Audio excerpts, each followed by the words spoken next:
Hey, and welcome everyone to Pepsi SWAC Game Day. I'm Tolly Carr. You know, we've done the Week 6 thing, right? Which might be remembered as the night the lights went out in Baton Rouge. We're going to get to that big matchup talking FAMU and Southern in a moment, as well as our guy, Charles Bishop. You know, he's going to be stopping by as well. A big thank you to our sponsors, Pepsi, official partner of the Southwestern Athletic Conference, GM, proud sponsor of the SWAC, Home Depot, proud sponsor of the SWAC. Academy Sports and Outdoors, official sporting goods and outdoor retailer of the SWAC, and Nike. Charles Bishop on the way, but first, let's kick it back to the Week 6 action from this past weekend, starting with our friend Vaughn Wilson, reporting from Baton Rouge. He has FAMU versus Southern beginning our coverage.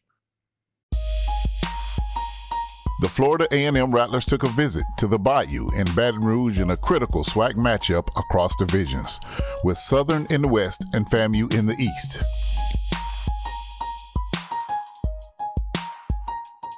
None of that matters to these rivals, who were brought back together with FAMU's joining the SWAC in 2021.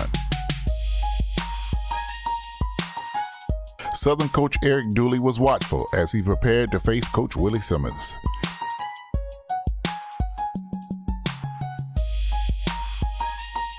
Quarterback Harold Blood was locked in warm-up.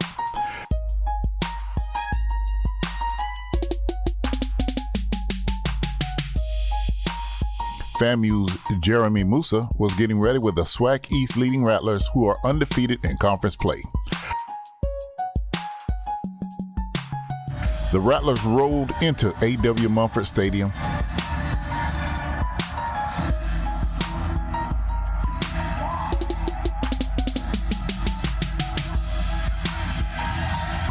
But the Jaguars were like, this is our house.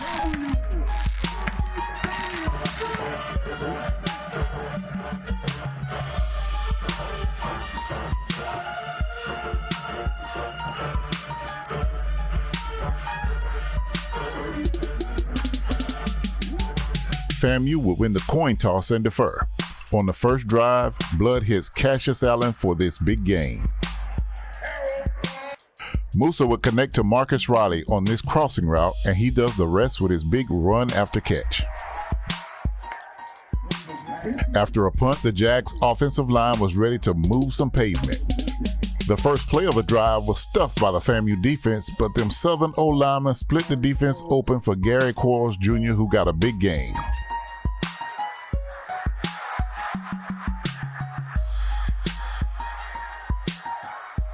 The Jags would come right back to Quarles again on the same play, who took this one to the red zone. Corey Russell would power his way over the goal line to give Southern a 6-0 lead. Kicking would be an Achilles heel for Southern all day, and this extra point was just the beginning. Still, the Jaguars took the early lead 6-0. The Southern fans were feeling it. Back on offense, Quarles barely had time to breathe before this Rattler crashed the party. FAMU back on offense would utilize their big tight end Kamari Young, who was the game's possession receiver. He takes this pass and makes a solid run after catch. Musa starts carving up the Southern defense, completing 31 of 53 passes. This one hits Marcus Riley in stride. He then comes back to Jamarie Sharif with his short pass, but K-Dot takes it from there. The FAMU offensive line gets the surge needed for Jaquez Yant to power over to tie the score at 6 apiece. Cameron Gillis nails the extra point, giving the Rattlers a 7-6 lead. Gillis' perfection was one of the keys to the Rattlers' win. Back on offense, running back Terrell Jennings makes a big run off the left side. The Rattlers go for the trickery, but it backfired as Jennings' pass sailed over Nick Dixon and into the waiting arms of Jordan Carter. The Rattler defensive interior began to stiffen. Quarles started finding less and less room to run.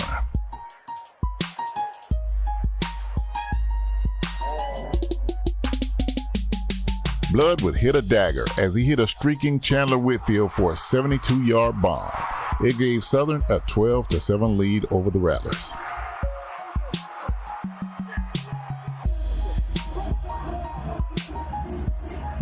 Just when it looked like Southern might be gaining some momentum, FAMU blocks the extra point, and Kendall Bowler scoops it up and returns it 95 yards for the 2-point score.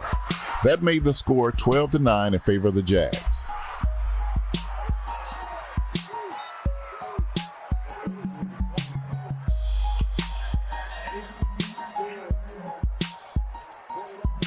FAMU would be unable to get a first down, and Trey Wilhoit had to punt it away. The high kick was muffed by Chandler, and the Rattlers recovered in striking distance.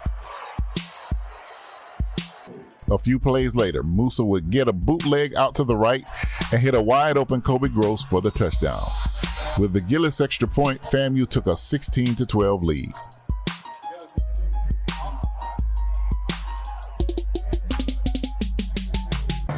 Halftime means the Southern University Human Jukebox takes the field. With a tribute to gospel, SU band director Kedrick Taylor had the fans in the spirit.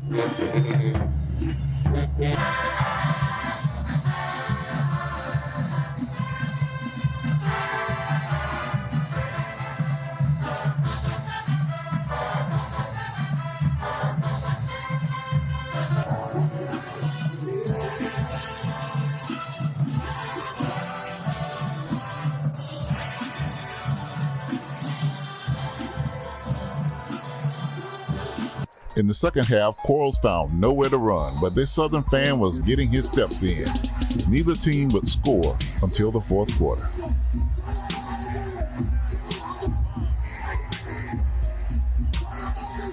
Back on offense, Musa rolls out and hits Kamar Young again, who has a nice run after catch and is flipped in the end.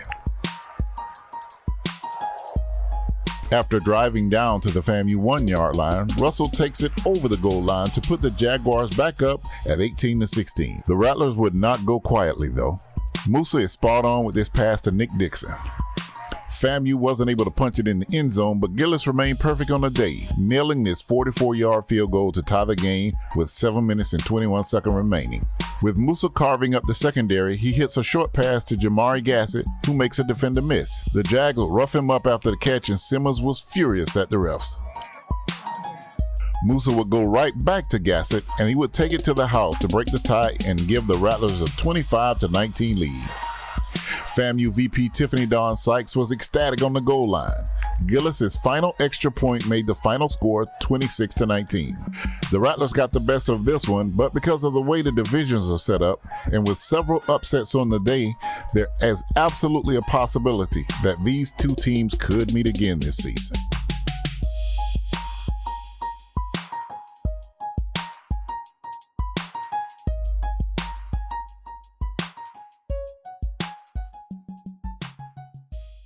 Today, we're down in Mobile, Alabama for the 2023 Gulf Coast Challenge. Hey, we got the Jackson State Tigers taking on the Alabama A&M Bulldogs. Both teams are tied in second place on the SWAC East Division, only behind FAMU. Mobile loves HBCU football. Both bands also pulled up, and the band beef in the stands was incredible the whole game. Captains met at midfield for the coin toss. Jackson State also had Hall of Famer Mr. Robert Brazil in attendance at the game today. Let's go ahead and get into some football down here in the Port City. A&M starts off, Casey swings it out, but Jackson State has Hughes over there. The boy do not play. A change in possession led to Jackson State getting the ball. We get to see Irv Mulligan doing what Irv Mulligan does. He gets a nice pickup. After that, Jackson State quarterback Jacobian Morgan quickly sneaks in to put Jackson State up 7-0. The Bulldogs looking to respond. They give the ball to Michigan State transfer Donovan Eaglin, and he comes up with a nice game. Jackson State stopped them again, got the ball back, and this time A&M stops Irv Mulligan. Quarterback Brown hooks over Rico Powers, but he's unable to get away from the tackle. After that, Ahmad Miller, 38 yards, up the gut. Jackson State goes up 14-0.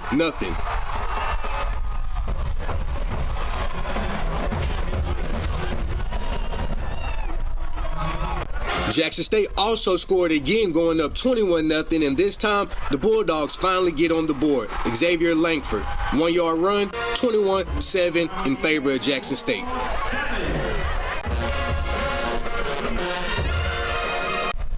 More fireworks in the first half. Brown hooks up with Fabian McCray, 47 yards. You know I got it good right there in the window. Touchdown. Jackson State goes up 28-7. The Tigers come right back. Jason Brown, 5-yard pass. Seven McGee, another touchdown. Jackson State led 35-7 at halftime.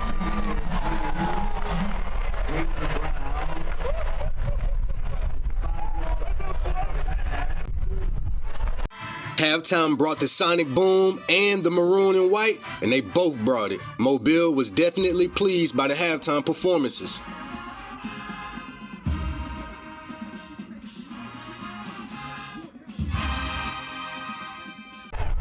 Now coming out in the second half, A&M showed some fight. That fight turned into a 17-yard touchdown pass from Langford to Young. The score was 38-15 because A&M went for two. Then right after that, Xavier Langford comes in. He gets him a 6-yard touchdown run. Now it's 38-22, still in favor of the Jackson State Tigers. Jackson State comes out. They answer all the knocking on the door. 15 yards, 7 McGee. That's his second touchdown. Jackson State goes up 45-22. A&M comes right back. Langford to Turner, 7-yard touchdown pass. The score is now 45-30.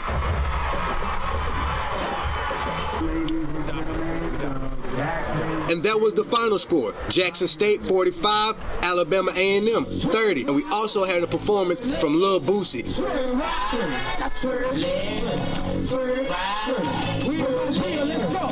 Grambling visiting Alcorn State. It's homecoming, and here is a gift for Grambling. That's a fumble in the end zone, and that is a touchdown.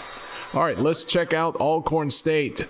Tavarius Griffin, he's going to haul this one in from Aaron Allen. That's a 12-play, 83-yard drive tied at 7. Well, again, doesn't get any easier than this.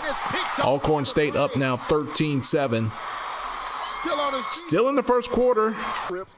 Floyd Chalk right there from 2 yards out, and it's now a 14-13 ball game. Favor of the G. Let's fast forward to the third. Lyndon Rash. He and Miles Crawley hook up here, 13-yard touchdown, 21-13 Grambling. Still in the third, Anthony Williams.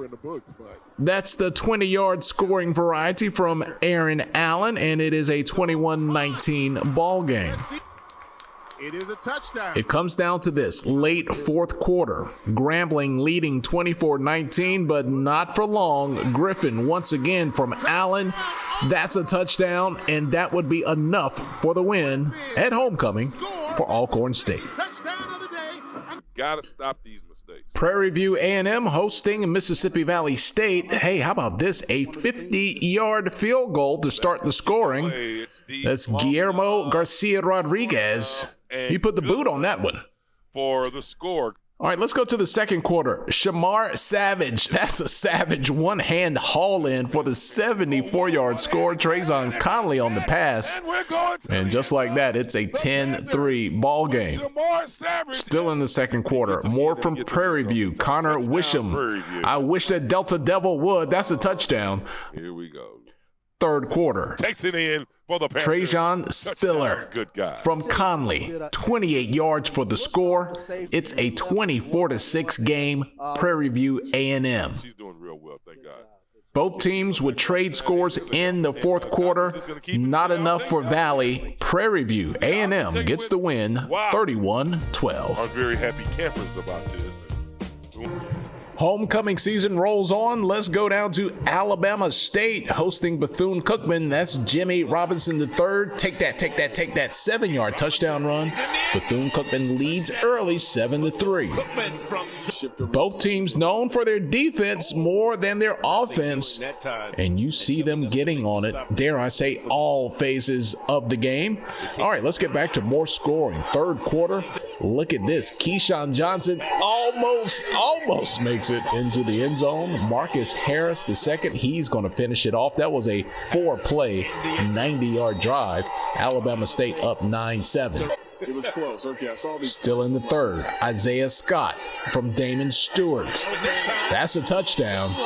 Alabama State extends the lead 16-7. Bethune-Cookman trying to close the gap. About 4 minutes to go in the fourth quarter. Jalen Brown, he hauls it in from Walter Simmons III. That trims the lead to 19-14. But Bethune-Cookman would not threaten again. Alabama State wins homecoming 19-14 over BCU. All right, final look at the scores here. Alabama State holds serve over Bethune-Cookman for homecoming. Grambling almost snuck one out at Alcorn's homecoming. Jackson State with a plus 15 over Alabama A&M. FAMU beats Southern, and Prairie View A&M handles business with Valley. All right, you've waited patiently, folks, or maybe you just hit the fast forward button because it is YouTube after all. But here's our guy, Chucky, baby. What's up, Chuck? What do you say, Tolly? How you doing, man? Hey, man, doing good. All right, two games I want to peek back on very quickly. We have Alcorn State. They came through in the clutch. Grambling, Chuck, almost had them. Pretty good finish there. Yeah, tremendous finish. When you talk about the play of Aaron Allen in that game, huge driving his team 81 yards to get the go-ahead touchdown. Alcorn holding serve at the end. That was a huge win, and it muddled up the SWAC West all over again. Man, the SWAC West, it has been quite a story all season long. Talk about story and storylines. That was Southern and FAMU. The lights went out. The players kind of got a little too close for comfort. The lights come back on. It was like, man, am I in like a horror movie? Like, what's going on here? But more importantly, FAMU showing Chuck and showing everyone they can win big games at neutral sites. They can win big games at home and on the road. Huge for the Rattlers. They went on the road Saturday night, Baton Rouge, take on a game Southern squad and come away with the victory. Like you mentioned, FAMU, they've proven they can win at neutral sites. They can go on the road. They are the class act of the SWAC, especially when you take a look. They've separated themselves a little bit more, especially they've taken a real chokehold of the SWAC East. Yeah, and FAMU just forces you to do so many things with their defense. There was a lot of talk, a lot of speculation about, some of the plays that Southern called down the stretch. But I think you have to, on the other hand, give a testament. These were two great defenses. And look, man, when you're trying to figure out FAMU, you got to dig deep and maybe try to do some things that people wouldn't expect you to do. Maybe, try to catch them off guard. No doubt about it. I mean, FAMU's defense, they've proven week in, week out that to beat FAM, you're going to have to overcome this tough, tight-knit defense. I tell you what, Kendall Bowler, he really does a tremendous job patrolling the secondary back there for FAMU. It is very difficult to move the ball up and down the field on FAM, and that's why they are undefeated thus far in SWAC play. That's right. They certainly are. All right, Chuck, hold tight now. I want to get your thoughts on this weekend's matchups that we have. But first, we got to set it up for the people so they'll know who's playing who. Week 7 schedule. There is more football behind us than there is in front of us. Or are we getting to that point in the season? The schedule brought to you by Pepsi, official partner of the Southwestern Athletic Conference. We got UAPB at Valley. Texas Southern will visit Bethune-Cookman.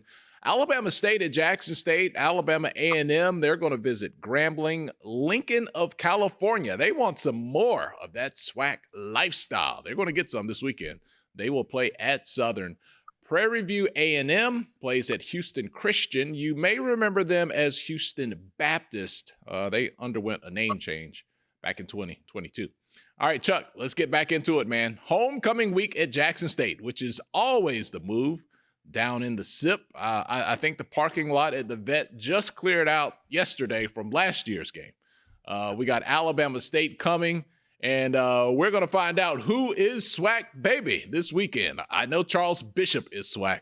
That was a big, kind of funny thing from last year. It'll probably have a little petty carryover this year in some circles, but on the field, man, this is going to be a very important game, and it's going to be, man, a defense that travels well down the Mississippi. Yeah, very important game, especially when you talk about Jackson State wanting to stay in that rearview mirror, if you will, of FAMU, keeping pressure on them. But you take a look at this Alabama State defense. Last week, they recorded a season-high 6 sacks, and offensively, 4-4 in the red zone. So it's going to prove to be a really interesting game, especially when you take a look at Jackson State coming off that bye week, putting up 45 points on a pretty good Alabama A&M defense. And I tell you what, Irv Mulligan, Ahmad Miller, they are a thunder and lightning 1-2 punch for the Jackson State offense. Look, man, you're going to have Irv Mulligan potentially meeting Colton Adams. Like, that's going to be some good defense and some good offense going head to head. That's going to be something to watch for sure. Yeah, if you're a fan of running backs running the linebackers, this is the one for you, Irv Mulligan and Colton Adams. This is a heck of a matchup between those two. Yeah, I think Irv's going to have maybe an extra juke move or two there, taking on a guy that knows how to bring them down. All right, we got Grambling and Alabama A&M. The winner here stays in the hunt, Chuck, that rear view mirror that you're talking about. And for the loser, Chuck, it might feel like a Wahoo McDaniel slap across the chest for whoever does not get the win. No doubt about it. I like Wahoo McDaniel's slap across the chest. Wahoo needs more love, man. All this chest slapping going on in wrestling. You got to take it back to the old school chest slappers there. Old Mid-South wrestling, yes, indeed. Yeah, looking forward to it. Like you said, Grambling, they're trying to bounce back, tough loss to Alcorn. But Miles Crowley, uncharacteristic 3 interceptions last week. We see if the Grambling G-Men can bounce back from that. But Crowley is still one of the top passers in this league. Yeah, and Grambling was on such a hot winning streak and just so close last week. It'll be interesting to see if they can regain that momentum very quickly. You got Prairie View A&M. You are always on the broadcast there. Enjoy listening to you, Chuck.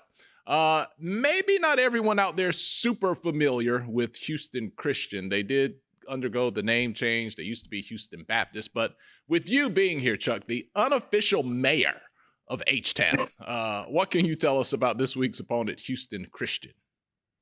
Houston Christian, they went through a bit of a rebranding, if you will. Like you said, they went from Houston Baptist to Houston Christian. New head coach, recognized as one of the top recruiters in FCS. So this will be a good game for Prairie View with regards to taking on a normally tough school within the Southland Conference. But I tell you what, Prairie View has proven that they have some playmakers that can get over the top of defenses. Trajan Spiller, Shamar Savage, Jaquan Bloomfield, all three of these guys can really get down the field. And Trezon Conley, if he has a little bit of time, Prairie View has some playmakers and they could turn some heads in the SWAC.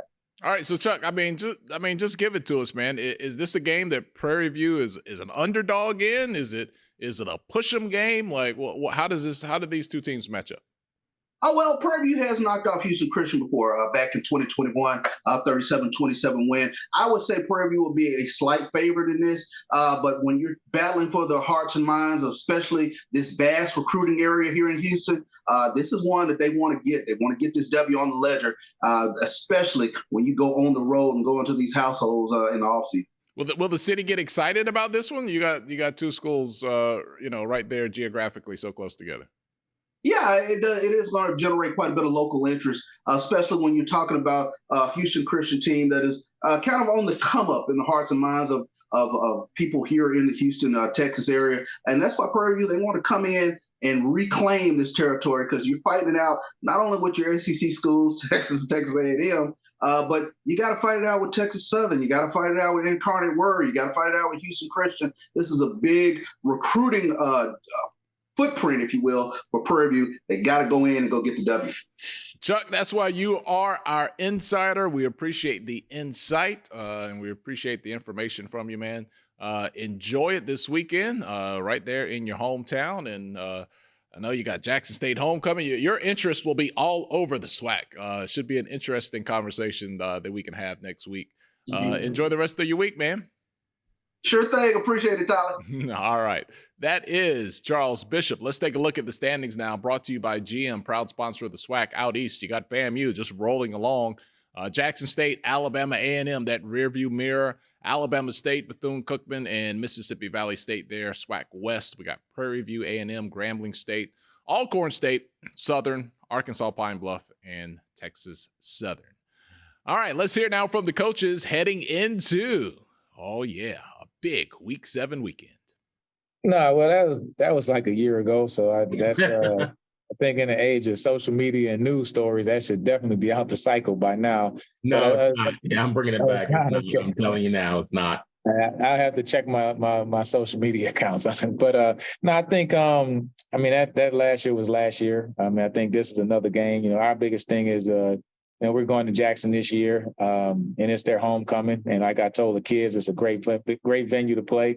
And Coach, I know he'll have everybody ready to go, and it's just going to be a great SWAC game. I mean, as always, the homecomings are great. I've probably been to every homecoming of every SWAC team, and I think Jackson State ranks right up there as one of the best. So it's just going to be a great opportunity for us to go down there and play in a great venue against a really good team. They play hard. You know, they're going to play hard, and they build that thing around the defense, if you ask me. That whole program is just, you know, if they having success, if Alabama State is having success on a football season, that means they're playing good defense. They got a great linebacker in there that has been doing it, you know, and playing a lot of snaps for them over there. And they got a lot of length in the secondary, you know, but they're going to play man. They're going to get up and challenge you, you know, and they're going to play hard for Coach Robinson. So, you know, we got to bring our A game, but they're definitely a stingy defense that, you know, tackles well and gets after the, you know, opposing offenses. But we ain't won a game in 3-4 weeks, right? So what do you mean rusty? Like, it's our job to win the football game. And I told my players, okay, we got to come out like our hair is on fire. I mean, we owe it to our fans. We owe it to our teammates. We owe it to our alumni. We owe it to our university. Our kids need to play well. It ain't no ifs, ands, and buts about it. We're not taking no for an answer. Coming off another just tough loss at PV, Coach McDowell, a really good head coach, really good program. Played hard, just couldn't put it together consistently for 4 quarters. So it's just kind of part of the process is just learning how to be a winning team, winning program. We got another tough one this week. Got UAPB rolling in this week, coming off a bye. So I know they're well rested, and you know, just listening to Coach Hampton, I can guarantee you this, they're going to be motivated. You know, we definitely, you know, when we talk as a staff, you know, it's some things that, you know, we have to make it more simple, you know, for our guys, you know, as far as to read. And then obviously we got to be able to make the catch. So that's something that we've spoke about, you know, the last couple of weeks. And now, you know, we just have to execute. Yeah, you know, it's about with Jace, it's about getting reps, and we spent a lot of time getting him prepared within our scheme, getting him a lot of reps during the bye week, and just getting him more comfortable as far as being the number 1 guy as opposed to being the number 2 guy. And so he has the keys to the car right now, and we got to. It's our job as coaches to get him as prepared as possible. And as a Quincy going to be your quarterback going forward? Say again. Casey, is he going to be your quarterback going forward? Still started. We don't know. We're going to evaluate this week in practice, see how these guys play, see how they perform, and we'll make a decision. Find a way to stay in first place. We're not far out of it neither, though, you know. So I think we control where we want to go.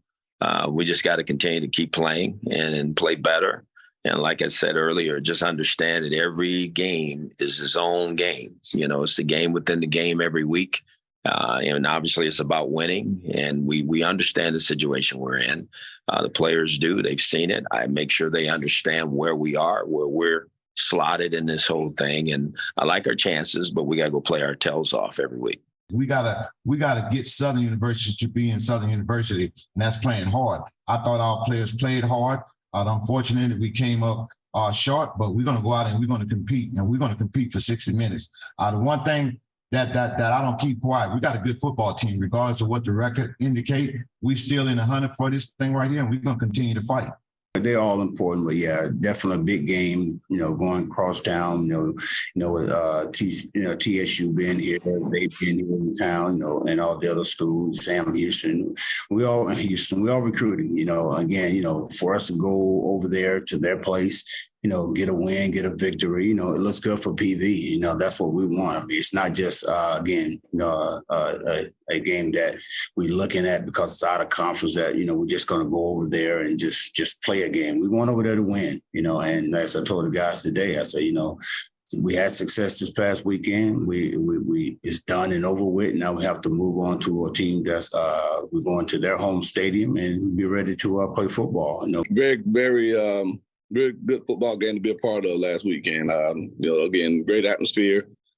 Two teams at the top of the division going toe to toe, 4-quarter game, and that's what we expected. And so, tip my hat to Southern for being everything we thought they'd be, and it came down to the wire.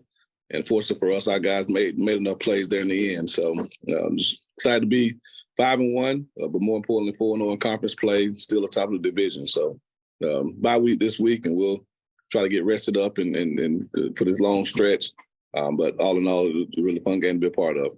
I guess the biggest thing is, the way these guys come out and compete each and every day, doing their daily bread of practice, and this coaching staff putting a good game plan together, and the guys going out and executing. We always thought that we had a chance when the conference started, when the SWAC play started, that we had a chance regardless of whatever. But these guys, they always talk about just take care of what we have to take care of. Let's take care of all going business. And I think that in terms of that, that's what we're doing now.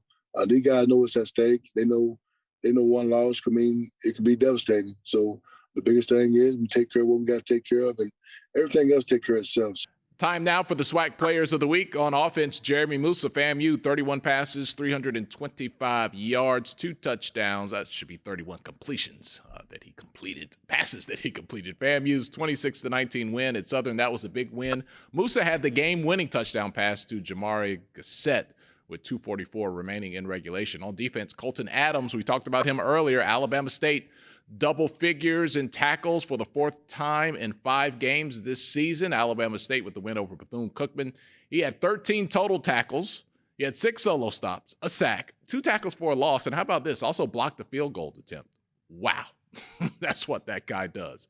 Our specialist of the week, Jaden John from Alabama State, 2 24-yard field goals during Alabama State's win over Bethune-Cookman. Our newcomer, this guy's not new, but he's new, so he's still eligible to be the newcomer of the week. But, man, he feels like an old soul now because he does this week in and week out. Irv Mulligan, 23 carries, 115 yards for Jackson State over this past weekend. A long run of 24 yards. They get the win over Alabama A&M in the Gulf Coast Challenge. That was the 3rd consecutive win against the Bulldogs in that series. All right, that is Pepsi SWAC Game Day.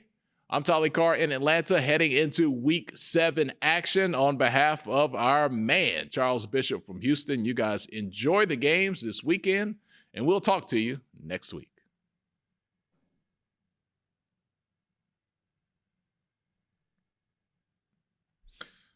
All right, Chuck.